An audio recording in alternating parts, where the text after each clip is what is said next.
Hi everyone, welcome to sleepy classes. Guys, आज हम discuss करेंगे डेली रोज में साइंस रिलेटेड क्वेश्चंस। तो चलिए सेशन को स्टार्ट करते हैं। क्वेश्चन फर्स्ट है, चूज द इनकरेक्ट ऑप्शन। ठीक है जी।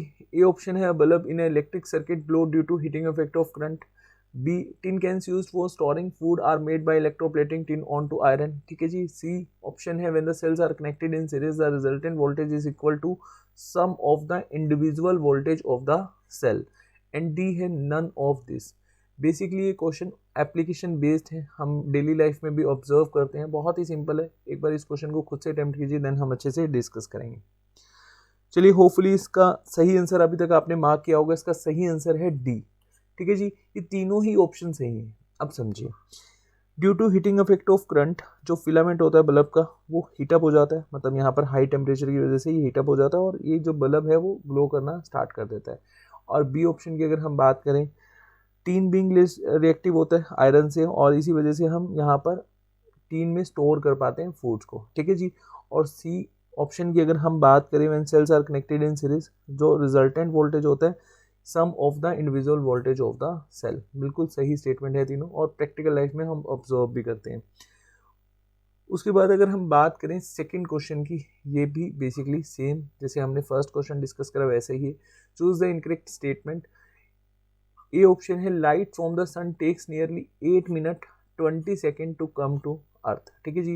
बी की अगर हम बात करें, फॉर अ कन्वेक्स लेंस, यहाँ पर ध्यान से स्टेटमेंट को देखना, if the object is placed between the focus and optical centre then the image formed will be magnified. ठीक है जी।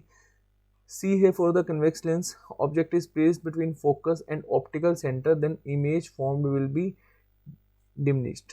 एंड डी है, cinematography make use persistence of vision. Persistence of vision हम बहुत ज़्यादा देखते भी हैं।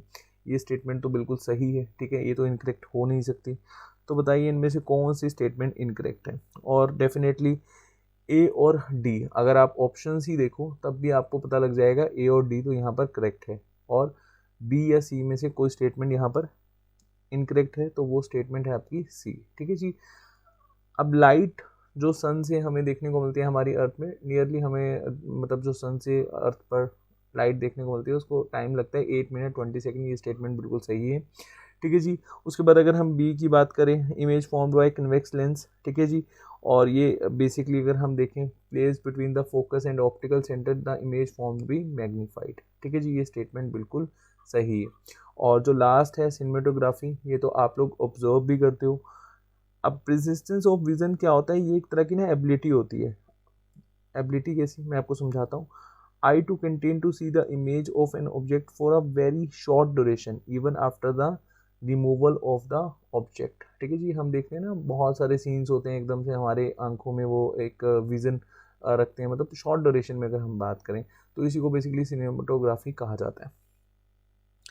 उसके बाद क्विज है, 2 क्विज है, देन हम डिस्कस करेंगे third question. With reference to human nutrition consider the following statement. ये आपने मुझे कमेंट सेक्शन में बताना है। अगर आपको इसका आंसर नहीं भी पता लगेगा तब भी आप मुझे कमेंट सेक्शन में आंसर दीजिएगा कि इसका हमें आंसर सही से मिला नहीं है। ठीक है जी। फिर मैं वहाँ आपको आंसर करूँगा।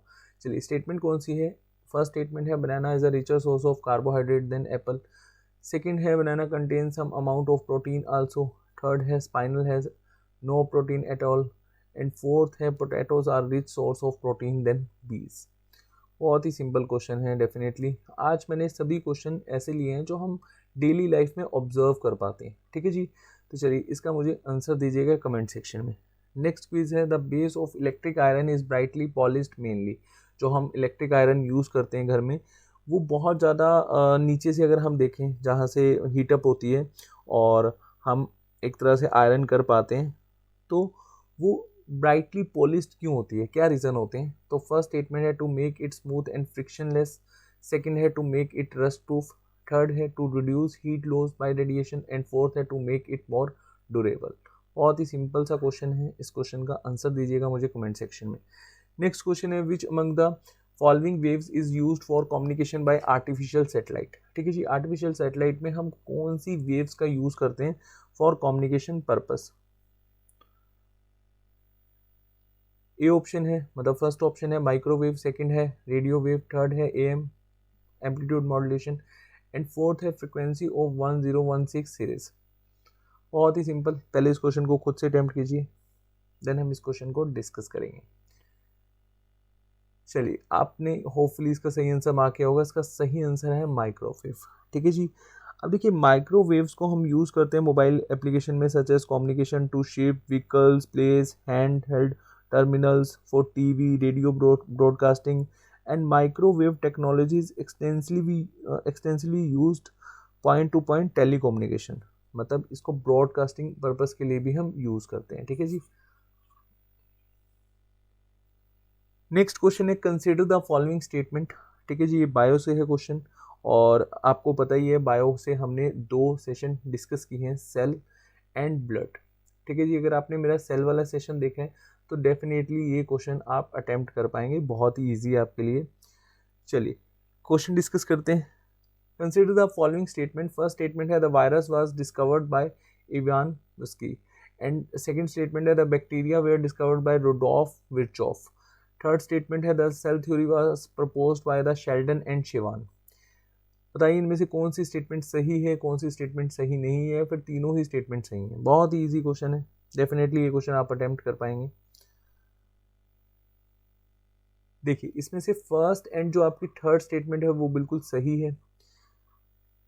इन 1892 Ivanowsky for the first time had describe a non bacterial pathogen which infected तंबाकू प्लांट्स। ठीक है जी। अगर हम एक्चुअल डिस्कवरी की बात करें तंबाकू की, वो बेसिकली करी गई थी मार्टिनस जैकनिक के द्वारा। ठीक है जी, 1898 में। और अगर हम बात करें बैक्टीरिया की तो वो रुडोल्फ विर्चॉफ ने नहीं करी, वो करी थी ल्यूवेन हॉक ने। ठीक है जी, हमने सेल में डिस्कस भी किया था 17th सेंचुरी के नियर अबाउट, और ये जो क्रेडिट है वो जाता है ल्यूवेन हॉक को, ना कि रुडोल्फ विर्चॉफ को। और सेल के बारे में जो हमें अच्छे से बताया गया था सेल थ्योरी के बारे में, कि एक्चुअली में जो सेल है वो किस तरह से बेसिकली उनका जनरेट हो, मतलब जो जनरेट होते हैं, या फिर सेल थ्योरी प्रपोज किसके द्वारा गई थी, शेल्डन एंड शिवान के द्वारा। ठीक है जी, 1838 1839 ये थ्योरी हमें देखने को मिली थी। बहुत अच्छे से मैंने डिटेल में डिस्कस किया है, वो सेशन को देखिएगा, जितने भी आपके डाउट्स होंगे सेल से वो क्लियर हो जाएंगे। नेक्स्ट एंड आज का लास्ट क्वेश्चन है, consider the following statement and choose the correct code. ठीक है जी। असर्शन है osteoporosis is a reduction in bone mass causing weakness of skeleton bones। Reason है यहाँ पर, it is caused by excessive resorption of calcium and phosphorus from the bone. आपको बताना है कि यहाँ पर असर्शन सही है, रीजन गलत है, या दोनों ही सही है, दोनों ही गलत है।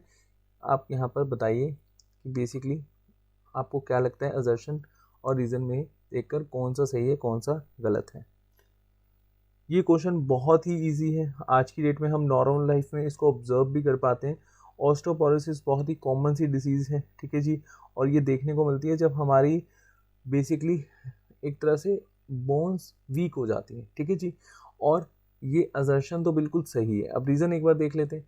अब हमारी जो बोन्स हैं, आपको पता है उसमें बेसिकली क्या देखने को मिलता है, कैल्शियम एंड फॉस्फोरस, एंड जब एक्सेसिव रिसॉर्प्शन देखने को मिलता है, और इसी वजह से क्या होता है, हमें ऑस्टियोपोरोसिस जैसी डिसीज़ हो जाती है। तो ये यहाँ पर असर्शन भी सही है और रीज़न भी सही है।